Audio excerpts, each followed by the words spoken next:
Boa noite a todos. Muito obrigado por terem vindo.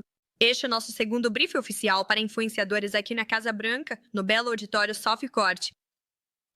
E como vocês podem perceber, na Casa Branca, estamos abraçando totalmente as novas mídias.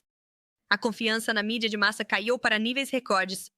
Dezenas de milhões de americanos estão buscando outras fontes para obter suas notícias e informações. É por isso que recebemos abertamente jornalistas independentes, podcasters, influenciadores de mídias sociais, criadores de conteúdo. E continuaremos a fazer isso. O presidente Trump e nossa Casa Branca também acreditam fortemente na primeira emenda, e é por isso que nossa equipe restaurou os passes de imprensa de centenas de jornalistas cujos passes foram revogados injustamente pela administração Biden. Então, muito obrigada a todos por terem vindo hoje, pelo interesse em cobrir as conquistas históricas dos primeiros 100 dias do presidente Trump. E hoje marca oficialmente 100 dias de promessas feitas e cumpridas pelo presidente Trump. Nosso foco principal é como o presidente Trump está no processo de reconstruir a maior economia do mundo, assim como fez em seu primeiro mandato. O presidente Trump criou 345 mil empregos desde que assumiu o cargo em janeiro. No relatório de empregos do mês passado, vimos 100 mil empregos a mais do que os economistas previram. Foi o quarto mês mais alto para o crescimento da folha de pagamento privada nos últimos 2 anos. 9 mil empregos na indústria manufatureira já foram criados e adicionados à economia desde janeiro. E isso em comparação com os 6 mil empregos na indústria manufatureira que foram perdidos por mês nos 2 últimos anos da administração Biden. Então, a cada mês, estávamos perdendo 6 mil empregos na manufatura sob o presidente Trump. Em apenas 100 dias, adicionamos 9 mil. Os Estados Unidos. A taxa de desemprego permanece em níveis historicamente baixos. A taxa de participação na força de trabalho para aqueles sem diploma de ensino médio está em alta. Boas notícias para as famílias americanas da classe trabalhadora. E a taxa de desemprego entre veteranos também caiu para 3,8% em março. Quando assumimos o cargo, era de 4,2%. O trabalho remoto entre funcionários federais caiu mais de 16 pontos percentuais de março do ano passado para março deste ano, mostrando o sucesso da iniciativa do presidente Trump de trazer os trabalhadores federais de volta ao escritório. Sabemos que os americanos da classe média, trabalhadores dedicados, têm que comparecer ao escritório todos os dias. Esperamos que os burocratas e trabalhadores do governo façam o mesmo, especialmente quando estão vivendo às custas dos contribuintes.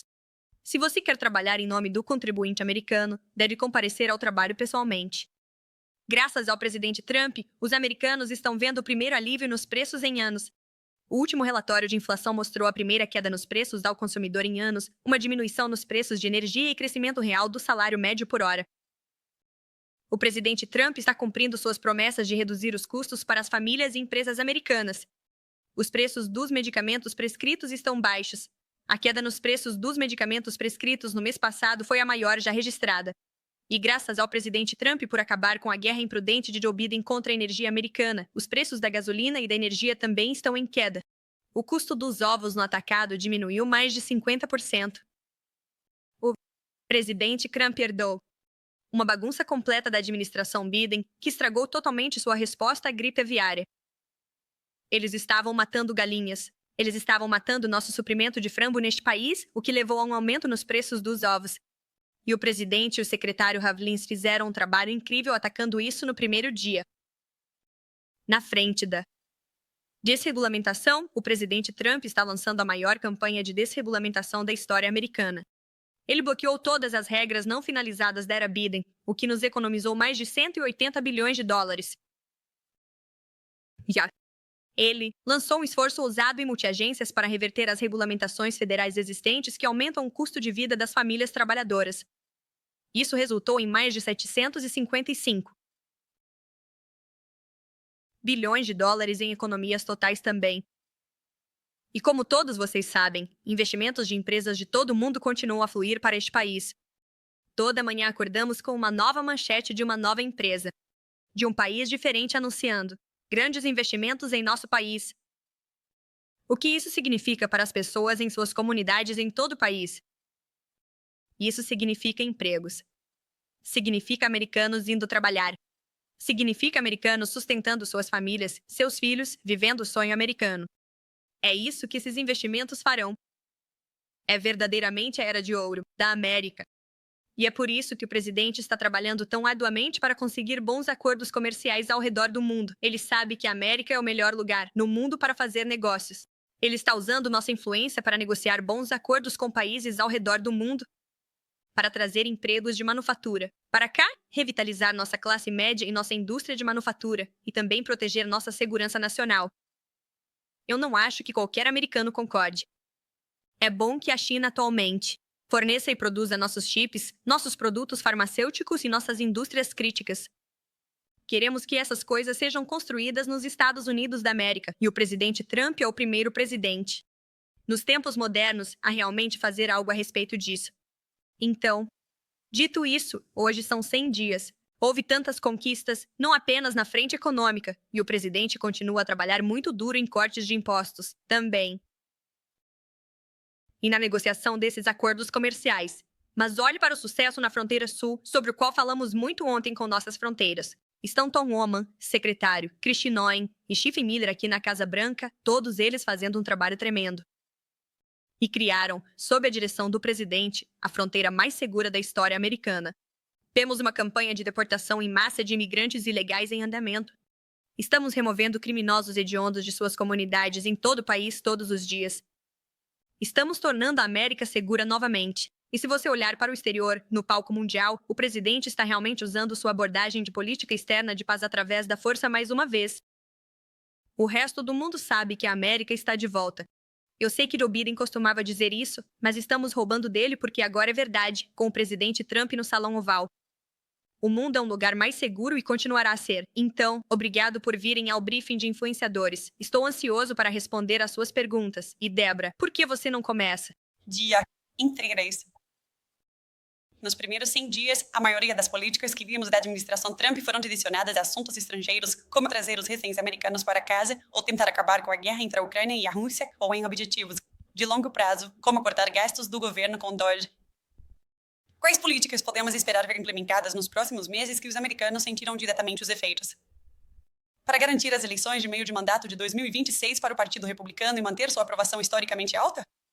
Sim, a primeira resposta que vem à mente, Débora, é cortes de impostos. O presidente está trabalhando de perto com o Congresso. Ele se reuniu com a liderança de ambas as câmaras. A administração se reuniu com a liderança de ambas as câmaras ontem para discutir como podemos aprovar rapidamente os maiores cortes de impostos da história americana. E o presidente prometeu durante a campanha que queria isenção de impostos sobre gorjetas, isenção de impostos sobre a Seguridade Social para nossos idosos trabalhadores, isenção de impostos sobre pagamento de horas extras. Ele pretende cumprir essas promessas e precisa da ajuda do Congresso para fazê-lo, é por isso que ele está trabalhando de perto com eles. Mas você olha, novamente, eu falei sobre a alavancagem que o presidente usa para negociar bons acordos comerciais ao redor do mundo, mas ele também usa essa alavancagem aqui em Washington, no Capitólio. Ele tem ótimos relacionamentos com líderes em ambas as câmaras. E estamos confiantes de que podemos aprovar um projeto de lei tributária massivo, que levará diretamente a mais dinheiro nos bolsos das pessoas imediatamente. Claro. Vá em frente. Sim, então. O presidente realmente quis acabar com a guerra na Ucrânia há muito tempo e tem trabalhado nisso nos primeiros 100 dias. Vimos o presidente Zelensky vir aqui, assim como o presidente se encontrar com o presidente Zelensky nos últimos dias. Estou me perguntando em que ponto estão essas conversas de se o presidente está otimista de que esse conflito vai se encerrar em breve. O presidente está otimista, sim. Realista sobre a situação incrivelmente complicada e infeliz que está acontecendo com a Ucrânia e a Rússia. Em primeiro lugar, está a guerra de Biden. Ela nunca teria começado se o presidente Trump estivesse no cargo. Há uma razão pela qual Putin não invadiu a Ucrânia quando o presidente Trump estava no Salão Oval. E é porque, novamente, o presidente Trump usou o poder dos Estados Unidos para avisar Putin a não fazer isso. E o presidente falou sobre isso. E esses avisos diretos ao Kremlin que ele deu em seu primeiro mandato. Então tivemos um presidente mentalmente incompetente, Joe Biden, que nem sabia que dia era, muito menos sabia como prevenir uma guerra. E o mundo inteiro aproveitou isso. E se aproveitou da liderança medíocre da América, no exterior. E assim tivemos essa guerra terrível. O presidente fala sobre isso o tempo todo. Ele é constantemente informado sobre isso. Há homens morrendo na linha de frente e diz: uma geração inteira está sendo dizimada. E já chega. O presidente deixou muito claro que quer ver isso terminar na mesa de negociações, não no campo de batalha. Ele falou diretamente com ambos os lados desta guerra. Ele se encontrou recentemente com o presidente Zelensky no Vaticano quando participou do funeral do Papa Francisco. E ele continuou otimista de que ambos os lados se unirão para negociar a paz. Há muitas complexidades em ambos os lados desta guerra. Mas ele é realista quanto a isso. Mas ele está otimista de que estamos nos movendo na direção certa. E se você der um passo para trás e olhar onde estamos agora, onde há concessões de ambos os lados publicamente, onde há propostas de cessar-fogo de ambos os lados, os presidentes deixaram claro que querem um cessar-fogo permanente primeiro. Mas você realmente tem os Estados Unidos conversando com a Rússia. Você tem os Estados Unidos conversando com os ucranianos diariamente, comunicando-se com ambos os lados. Compare isso com onde estávamos quando assumimos o cargo, onde nenhum dos lados estava conversando. Havia apenas uma abordagem para acabar com esta guerra. Ninguém estava realmente falando sobre um acordo de paz. Estávamos apenas falando sobre continuar enviando cheques em branco para continuar financiando a luta e a matança. Esta guerra tem sido um moedor de carne. Jovens estão morrendo. Mulheres e crianças estão morrendo como resultado colateral do conflito militar. E o presidente quer ver isso acabar o mais rápido e em breve possível. E posso te dizer, observando de perto, ele tem dedicado um esforço tremendo a esta guerra. Ele está ficando frustrado com a quantidade de esforço que isso tem exigido e deixou isso claro para ambos os lados, mas ele continua otimista de que podemos resolver isso. Brandon. Eu estava me perguntando se você me permitiria uma rápida rodada de provocação ou verdade sobre Trump. Claro, vamos fazer isso. Adoro. Groenlândia se juntando à América. Definitivamente. Verdade sobre Trump. Verdade sobre Trump o tempo todo. E os canadenses se beneficiariam muito. Deixe-me te dizer isso. Eliminar o IRS.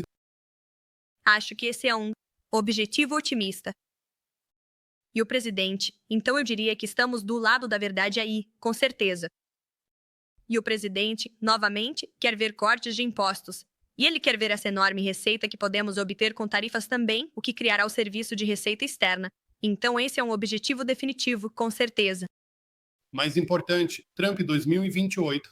GZZZ. Trump provocando, embora os bonés estejam voando das prateleiras. Sim. Link, vai em frente. Então, uma coisa que notei nos primeiros 100 dias é que a Casa Branca está cheia de crianças. Você tem o lindo da menina. Há bebês por toda parte. Há muitos jovens na equipe que têm filhos. Mas nos últimos 4 anos sob Joe Biden, os pais estão realmente estressados e devastados. Eles tiveram que assumir 2 ou 3 empregos extras. As taxas de depressão aumentaram. As taxas de suicídio aumentaram. Você é uma jovem mãe de alto perfil que parece conciliar e equilibrar tudo lindamente. Que conselho você tem para os jovens pais que estão começando suas carreiras, tendo filhos, construindo famílias e tentando encontrar esse equilíbrio tão desesperadamente? Sim, bem, é uma ótima pergunta. E primeiro, no cerne da sua premissa, é verdade. O presidente empoderou não apenas a mim como uma jovem mãe neste papel, mas a tantas novas mães e pais. Na nossa equipe sênior na ala oeste, mas também em toda a administração. Há mães e pais que estão trabalhando, prestando serviço público ao nosso país, para o presidente Trump enquanto criam famílias jovens. E o presidente realmente nos dá poder para fazer isso. E eu o elogio por isso. Ele não recebe crédito suficiente por isso. Mas quanto ao presidente, ele está implementando políticas todos os dias para elevar as famílias jovens e os jovens. Ele falou muito sobre os jovens e falou diretamente com os jovens, muito durante a campanha. Realmente, eu acho, o inspira quando ele está ao redor de jovens e de um público jovem. E ele quer restaurar o sonho americano para a próxima geração, não apenas para a nossa geração de jovens, mas para nossos filhos e netos. Como isso se parece? Propriedade de casa, a capacidade de pagar por uma casa, viver, ter um emprego bem remunerado. Isso faz parte desse esforço de trazer empregos de volta, porque você tem uma geração inteira indo para essas universidades incrivelmente caras e liberais. Universidades de ensino superior saindo sobrecarregadas com dívidas e depois incapazes de conseguir um emprego bem remunerado. O presidente quer acabar com isso para que os jovens possam sustentar suas famílias e realmente viver o sonho americano. Então, para os jovens de todo o país, o presidente ouve vocês, ele vê vocês, ele ama você e quer elevá-los. E Todas as políticas que ele está implementando todos os dias são para proporcionar uma América mais próspera, segura e livre para as futuras gerações. De nada. Claro. Oi, você também. Muito obrigado pelo tempo. Aproveitando a pergunta do link sobre os jovens, um dos desafios mais urgentes para a geração Z agora é a falta de propriedade de imóveis. Acredito que, a partir de 2025, a idade média dos compradores de primeira casa será de 38 anos, o que é um obstáculo para muitas pessoas começarem suas famílias. Como a administração Trump planeja enfrentar isso nos próximos 4 anos? É uma questão importante. Como você mencionou, isso está impactando diretamente os jovens e as famílias jovens. E o presidente acho que já está enfrentando isso de frente. A razão pela qual as casas se tornaram tão inacessíveis é por causa da enorme crise de inflação causada pela administração anterior, não apenas o custo de uma casa, mas tudo, o que envolve a construção de uma nova casa subiu. E foi às alturas, certo? Também vimos as taxas de hipoteca atingirem níveis incrivelmente altos sob a administração anterior. Então, algumas coisas. O presidente quer reduzir o custo de vida, o que ele já está fazendo, como mencionei em minhas observações iniciais, o que irá aumentar nossa oferta de casas em todo o país. Mas ele também quer reduzir as taxas de hipoteca e as taxas de juros, para facilitar para os jovens e todas as pessoas pegarem dinheiro emprestado, fazerem esses empréstimos para comprar sua primeira casa. E assim, precisamos aumentar a oferta, reduzir os custos e baixar as taxas de juros e as taxas de hipoteca. E, a propósito, essas são todas coisas que o presidente fez com sucesso em seu primeiro mandato.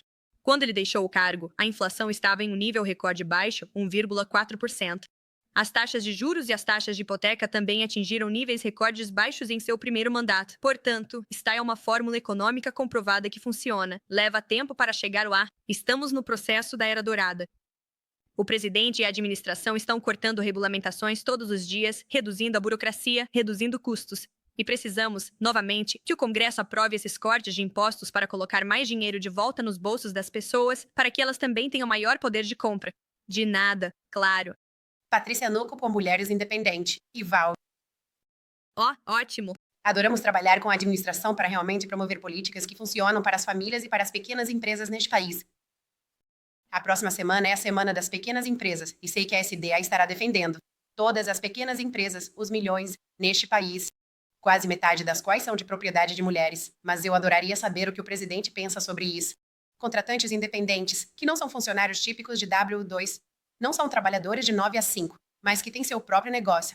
Você sabe, eles são trabalhadores 1099. Vimos a administração Biden realmente tentar reprimir esse espírito empreendedor de pequenas empresas. E temos esperança de que a administração reverta o que a administração Biden fez e talvez até trabalhe com o Congresso para aprovar algumas mudanças duradouras, codificar algumas mudanças duradouras que protegeriam sua capacidade de ser autônomo, sua capacidade de ser um proprietário de pequena empresa. Bem, o presidente é um empresário de coração, certo? Ele é um desenvolvedor imobiliário. E eu acho que essa é uma grande razão pela qual o povo americano o elegeu na primeira e na segunda vez, porque confiam nele. E as pequenas empresas são a espinha dorsal da nossa economia americana. Eu venho de uma família de pequenas empresas e o presidente sabe o que as famílias de pequenas empresas precisam e o que os contratantes independentes precisam, o que os empreendedores precisam. Você precisa de menos governo no caminho, você precisa de menos regulamentação. Você precisa de baixos custos de energia, baixos impostos, um baixo custo de vida, um baixo custo de bens. E é exatamente nisso que o presidente está focado, enquanto simultaneamente utiliza tarifas de forma eficaz para proteger nossa classe média e nossa classe trabalhadora, e nossa base de manufatura. Olhe para nossa indústria automobilística. Pense em Michigan. Costumava ser o coração da indústria automobilística do mundo. Era a capital automobilística do mundo. E, infelizmente, muitos desses empregos foram para o exterior. E assim, o presidente quer proteger empregos bem remunerados aqui em casa e liberar a força da nossa economia para os proprietários de pequenas empresas. E isso inclui remover burocracia e cortar impostos. E, quanto aos contratantes independentes e o que o presidente gostaria de fazer com o Congresso, definitivamente vamos verificar isso e te dar uma resposta, porque é uma questão importante. De nada. Claro. Será no Pulse Nacional? Você meio que nos deu uma visão geral das negociações entre Ucrânia e Rússia após 100 dias. Como seriam os próximos passos, no entanto, se não chegarmos a um acordo até, digamos, este verão? E também, você pode nos dar uma atualização sobre o acordo de minerais de terras raras com a Ucrânia? E há algum tipo de resposta da administração ao ministro das Relações Exteriores da Groenlândia, o Vivian Mosfeld, alguns dos comentários dela sobre talvez buscar ajuda com a China? Claro. Sobre sua primeira pergunta sobre o acordo de minerais críticos. O presidente está confiante de que será assinado. A Ucrânia precisa assiná-lo. Eles deveriam assiná-lo. Não é apenas bom para os Estados Unidos recuperar os bilhões de dólares de impostos que gastamos e trazer para o país alguns desses minerais críticos. Mas certamente é bom para o povo ucraniano quando esta guerra acabar, para reconstruir seu país. É uma parceria econômica entre os Estados Unidos e a Ucrânia. É isso que o presidente imagina. E ele quer que a Ucrânia assine esse acordo. Ele está confiante de que eles o farão. Quanto ao que isso pareceria mais adiante, eu não quero me adiantar ao presidente, obviamente. Mas, novamente, vou reiterar, ele está cada vez mais frustrado. No tempo disponível. Nosso secretário de Estado disse recentemente que não há muito mais tempo ou esforço que os Estados Unidos possam dedicar a esse esforço. E por isso precisamos que ambos os lados venham à mesa para negociar. Quanto à Groenlândia, eu não tinha visto esses comentários. Se for verdade, tenho certeza é uma estratégia interessante para se aproximar da China comunista. A Groenlândia precisa dos Estados Unidos da América. Nós subsidiamos a segurança nacional e a defesa deles. E o presidente destacou corretamente a grande importância estratégica que a Groenlândia tem não apenas para nossa segurança nacional e interesses econômicos, mas para nosso país e para o mundo como um todo. E não podemos permitir a influência chinesa ou russa também. Continuar a infiltrar lugares como a Groenlândia ou o Canal do Panamá, posso acrescentar. Por trás. Você pode falar sobre a importância de um recorde histórico na Bolsa de Valores, especificamente em relação às eleições de meio de mandato? Parece que muitas pessoas, quando Trump foi eleito, pensaram que o mercado de ações subiria. Ele realmente se importa com isso. Ele usa isso como uma medida da economia. Caiu, mas ainda está em alta. Você sabe nos últimos anos. Então, quanto disso está influenciando algumas das decisões de política econômica? Acho que o presidente já falou sobre isso. Ele disse que o mercado de ações fica animado, mas ele não fica animado. Ele confia em sua agenda e fórmula econômica, obviamente. E, você sabe, Wall Street se saiu muito bem no primeiro mandato do presidente Trump. O presidente Trump também quer cuidar da Main Street e fazer o que é melhor para ambos. Então, acho que o presidente agora, seu foco principal, o que o motiva a tomar decisões é o que é melhor para o trabalhador americano, para o trabalhador americano, para o pequeno empresário, para as famílias americanas. E ele está tentando corrigir os erros das últimas várias décadas, não apenas dos últimos 4 anos.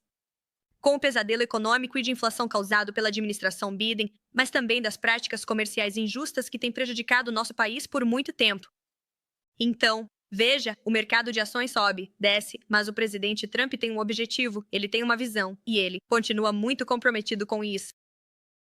Muito obrigado a todos por participarem hoje. Estamos indo para Michigan esta noite para um grande comício. Então, tenho certeza de que veremos todo o seu incrível conteúdo criativo nas redes sociais mais tarde.